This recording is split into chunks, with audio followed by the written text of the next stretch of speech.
While creating content can feel like you're on this never-ending hamster wheel, posting relevant content that's value-packed is so important to your marketing strategy. But if you're feeling a little bit uninspired as to what you should be posting about, then in this video I share 8 ideas that are going to help you create awesome content for your brand. Hello and welcome to my channel. I'm Kate Emily and I'm a brand and content strategist, and I love helping small business owners just like you build their brands online. So there's no trick to creating awesome content. It takes time and it takes persistence. You need to be creating content really regularly. So posting on Instagram daily, writing emails to your list every single week, creating awesome value-packed content on a blog or a YouTube channel or a podcast on a fortnightly or monthly basis, just to stay top of mind. But if you're feeling like you lack inspiration or just feeling a bit blah when it comes to creating content, I totally feel you. But I hope that in this video, my 8 ideas will help spark a little bit of inspiration and some creativity and get you on that content creation train once again. Number 1 is to teach the basics. Just because you know it or you've known it for a long time doesn't mean your audience does. And being able to create content on an Instagram account or your YouTube channel that really delves into the basics might just be the answer that your audience is looking for. Number 2 is to leverage FAQ. So what are you getting questions about in your DMs? What are your clients always asking you? These are the questions you want to answer in your content, because if one person is asking that question, it's very, very likely that there's going to be more people that have the same question as them. Number 3 is to share useful stuff. There's no point just creating content for the sake of creating content.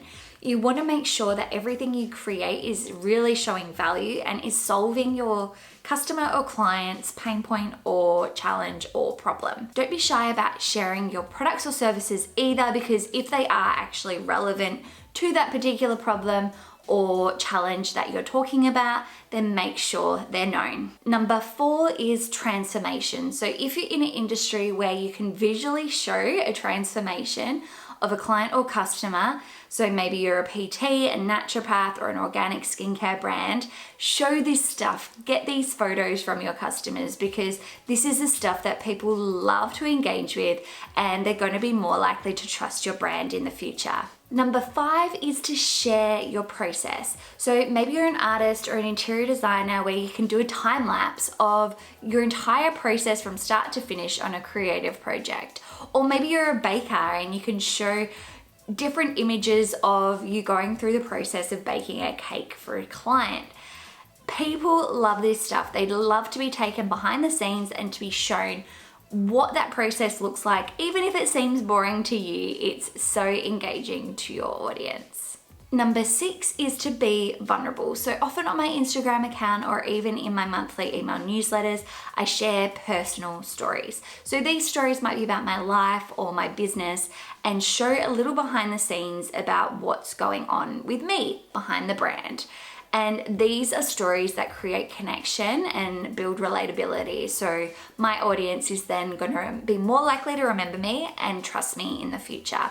Give your best stuff away for free. So while this might sound counterintuitive, since you're creating content to get people to buy from you, sharing what you know is so important, because the more you share your secrets and hacks and strategies, the more likely someone's gonna go, wow, if they're giving this away for free, imagine what's in their course or mastermind or services, what it would be like to actually work with them one-on-one. And number 8 is to repurpose again and again. So not everyone reads everything that you write, or maybe you wrote something and they've forgotten about it. So you want to be able to repurpose the content that you're creating again and again. So if you're creating pillar content like a YouTube video or a podcast, make sure you repurpose that content on Instagram, in an email newsletter, on a blog, and spread your message far and wide to hopefully capture more people, and also show that you are creating this epic content across all your platforms. But I've created a whole video on repurposing content, so if that's a strategy that you'd love to implement but you don't know where to start, then go and watch that one now. Have these tips inspired you? I hope they have.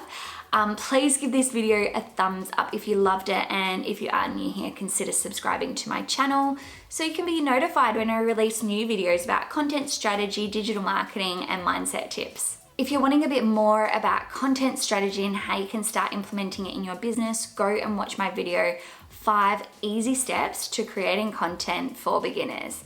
That's a goodie, so go and watch that one now. But that's it from me for today, so until next time. Bye for now.